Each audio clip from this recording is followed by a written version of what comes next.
बिस्मिल्लाहिर्रहमानिर्रहीम। आपका खैर मकदम है हमारे दार अरकम यूट्यूब चैनल में। मैं हूं आपका मेज़बान हाफिज़ मोहम्मद दानिश। मोहतरम सामीन और नाज़रीन, आपके सवालात के जवाबात के लिए हमारे साथ मौजूद हैं मुफ्ती अहमद बिन मोहम्मद अरशद ख़ान साहब। जी मुफ्ती साहब, अब्दुल्ला भाई शाहीन बाग से मालूम करते हैं, हुज़ूर अकरम सल्लल्लाहु अलैहि वसल्लम ने कितने दिनों तक मस्जिद अक़सा की तरफ रुख़ करके नमाज़ पढ़ी थी? अल्हम्दुलिल्लाहि वहदा वस्सलातु वस्सलामु अला मन ला नबिय्य बअद, अम्मा बाद। मस्जिद अक़सा वो तारीख़ी और अज़मत वाली मुक़द्दस जगह है जिसके बारे में अल्लाह तबारक व तआला ने सूरह बनी इसराइल की पहली आयत में इरशाद फरमाया है, सुबहानल्लज़ी अस्रा बिअब्दिही लैलन मिनल मस्जिदिल हराम इलल मस्जिदिल अक़सा अल्लज़ी बारकना हौला। जनाब नबी करीम सल्लल्लाहु अलैहि वसल्लम जब मेराज के लिए तशरीफ़ ले गए तो मेराज का सफ़र आपका मस्जिद अक़सा ही से शुरू हुआ था। ये बाबरकत जगह है और मुल्क शाम जिस जगह ये वाक़ है यानी फ़लस्तीन में, पहले मुल्क शाम एक ही था जिसमें फ़लस्तीन भी, लबनान भी, उर्दुन भी और आज का सीरिया भी शामिल था, लेकिन बाद में अरब हुक्मरान ने अपनी हुकूमत के चक्कर में इस पूरे शाम के 4 टुकड़े कर दिए थे और यही क़िबले अव्वल भी है।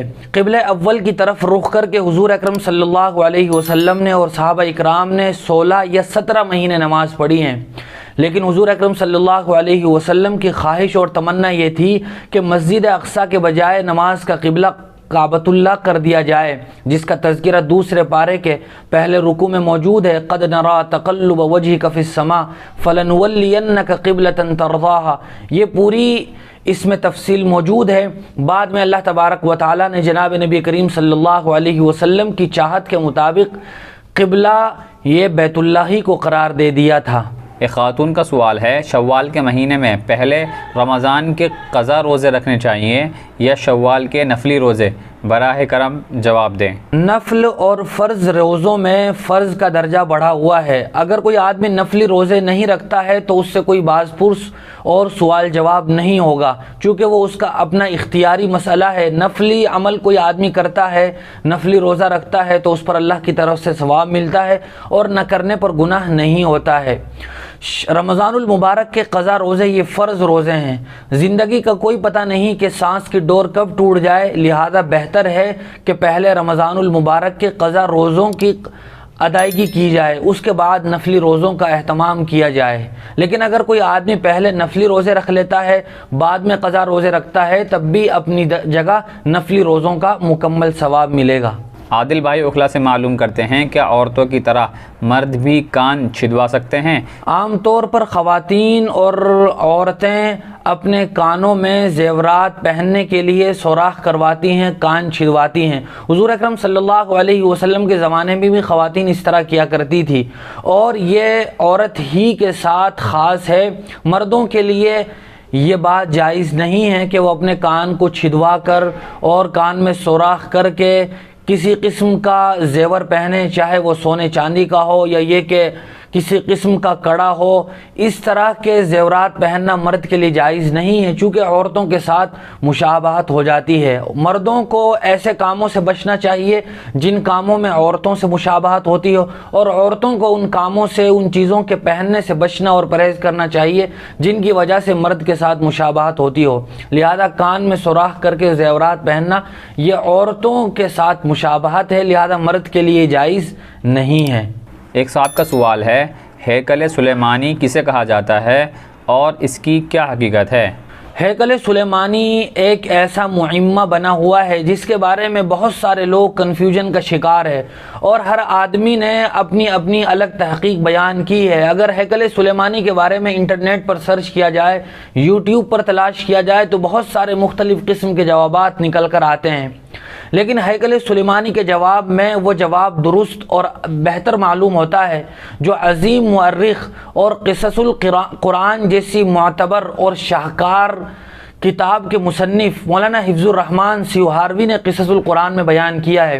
वो फरमाते हैं कि हैकल सुलेमानी वो है कि जिसको हज़रत दाऊद अलैहिस्सलातु वस्सलाम ने नबूवत और बादशाहत मिलने के बाद अल्लाह की इबादत के लिए एक खेमे के तौर पर तामीर करना शुरू किया था।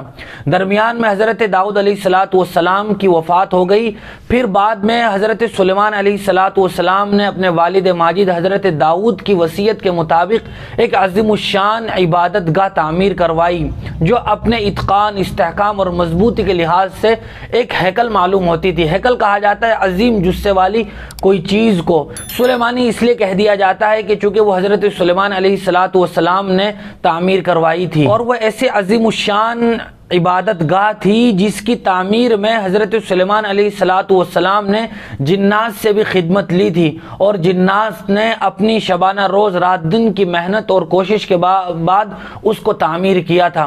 फिर बाद में उन्होंने लिखा है कि इस हैकल से मुराद वही मस्जिद अक्सा है जिसके बारे में अल्लाह तबारक व तआला ने कुरान मजीद में ये बात जिक्र फरमाई है कि वो बाबरकत जगह है। लिहाजा जो बैतुल मुक़द्दस है उसी को ही हैकल सुलेमानी कहा जाता है। लेकिन यहूद बेबहबूद ने जिस तरह अपनी किताबों में किस्म किस्म की मनगढ़ंत तहरीफात कर दी हैं और अपनी मनमानी तशरीहात करते हुए उन्होंने अपने ऊपर नाजिल होने वाली मुक़द्दस किताब को बदल दिया है, ऐसे ही उन्होंने हैकल सुलेमानी के बारे में तरह तरह की ऐसे बातें मशहूर कर दी हैं जिनका हकीकत से कोई ताल्लुक़ नहीं है। लिहाजा बेहतर और सही कौल वही मालूम होता है जो अभी जिक्र किया गया है। मौलाना अब्दुल बासित साहब लक्ष्मी नगर से मालूम करते हैं, हेल्थ इंश्योरेंस का कार्ड बनवाना कैसा है? बसा औकात सरकार यानी गवर्नमेंट की तरफ से या प्राइवेट कंपनी की तरफ से अपने वर्करों और मुलाजिमों के लिए हेल्थ इंश्योरेंस कार्ड बनवाना ज़रूरी होता है। लिहाजा अगर इस तरह की मजबूरी में हेल्थ इंश्योरेंस कार्ड बनवाया जाता है तो उसकी गुंजाइश है, लेकिन याद रखना चाहिए कि हमने उसके जितने पैसे जमा करवाए हैं, ज़रूरत के वक्त हम इतने ही पैसों को इस्तेमाल करते हैं। कंपनी की तरफ से ये ऑफ़र होता है कि आप हर साल इतने इतने पैसे जमा करते रहो, 25,000 या 50,000 या जितने भी तय किए जाएं, इतने पैसे आप हर साल जमा करते रहो। अगर आपके घर वालों में से कोई आदमी बीमार होता है या हादसे का शिकार हो जाता है तो उस आदमी के मर्ज़ में जितने पैसे भी खर्च होंगे उसका ज़िम्मा कंपनी लेगी या सरकार अदा करेगी। मज़हब इस्लाम में इस तरह का मुआहदा करना ये शरअन जायज़ नहीं है, चूँकि ये एक किस्म का सूद है, लिहाजा ये जायज़ नहीं है। आदमी ने अपने कार्ड में जितने पैसे जमा करवाए हों इतने पैसे ही वो ज़रूरत पड़ने पर ले सकता है। कंपनी इसके अलावा जो पैसे देगी इस मुआहदे की बुनियाद पर वो जायज़ नहीं होगा। एक साहब का सवाल है, अगर जिना की वजह से किसी लड़की के यहाँ बच्चा पैदा हो गया तो ये बच्चा किसका होगा, यानी किससे उसका नसब मंसूब होगा?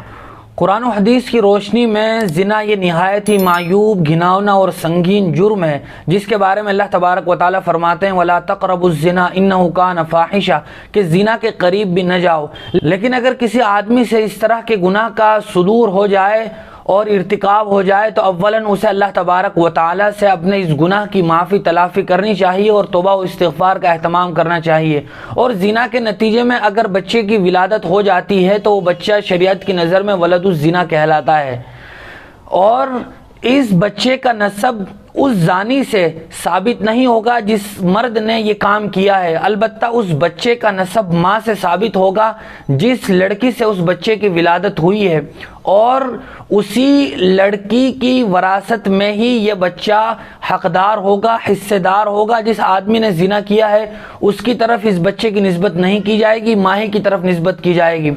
लेकिन अगर ये दोनों जिना करने वाले मर्द और औरत आपस में शादी भी कर लेते हैं और उस बच्चे की परवरिश भी फिर खुद करते हैं तो उम्मीद है कि अल्लाह तबारक व तआला इस बच्चे की परवरिश पर उनको सवाब देंगे, लेकिन उस बच्चे का नसब उस माही से साबित होगा जिससे उसकी विलादत हुई थी, और बाप अपनी मर्जी से उस बच्चे पर जो कुछ खर्च करता है, उसकी परवरिश में, उसकी पढ़ाई में जो कुछ खर्च करता है उसका सवाब मिलेगा, चूँकि बच्चे की अपनी कोई गलती नहीं है। अगर वो बच्चा नेक बनता है और सालेह बनता है, इबादत गुजार बनता है, तो अल्लाह तबारक व तआला की नज़र में उस बच्चे की भी अहमियत और अज़मत है।